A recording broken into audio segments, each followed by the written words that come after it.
বাংলাদেশের সার্বভৌম সীমা লঙ্ঘন করে মায়ানমারের আরাকান আর্মি এ দেশে অনুপ্রবেশ তীব্র নিন্দা ও প্রতিবাদ জানিয়েছেন বাংলাদেশ জামায়াতে ইসলাম। দলটি মনে করেন অনুপ্রবেশ করে উৎসব করার মাধ্যমে আরাকান আর্মি মূলত বাংলাদেশের স্বাধীনতা সার্বভৌমর প্রতি বৃদ্ধাঙ্গুলি প্রদর্শন করেছেন। জামায়াত ইসলামীর সেক্রেটারি জেনারেল মিয়া গোলাম পারওয়ার আজ রোববার এক বিবৃতিতে এই নিন্দা জানান।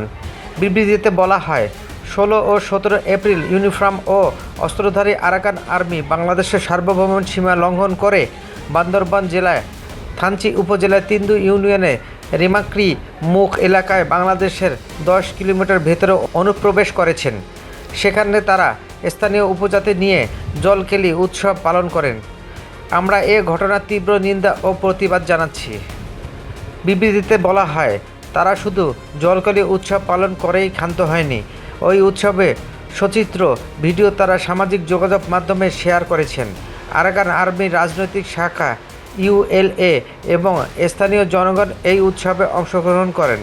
বাংলাদেশের সীমানায় 10 কিলোমিটার ভেতরে অনুপ্রবেশ করে উৎসব করার মাধ্যমে তার মূলত বাংলাদেশের স্বাধীনতার সার্বভৌমত্বের প্রতি বৃদ্ধাঙ্গুলি প্রদর্শন করেন।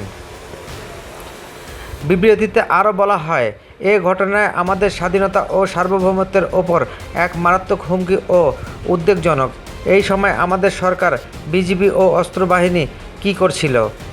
এটা বর্তমান সরকার ও সামরিক বাহিনীর জন্য চরম ব্যর্থতা। এ ধরনের উদাসীনতা রাষ্ট্রীয় নিরাপত্তার জন্য চরম হুমকি। দেশবাসী এ ব্যাপারে বর্তমান সরকার ও সামরিক বাহিনীর সুস্পষ্ট বক্তব্য জানতে চায়।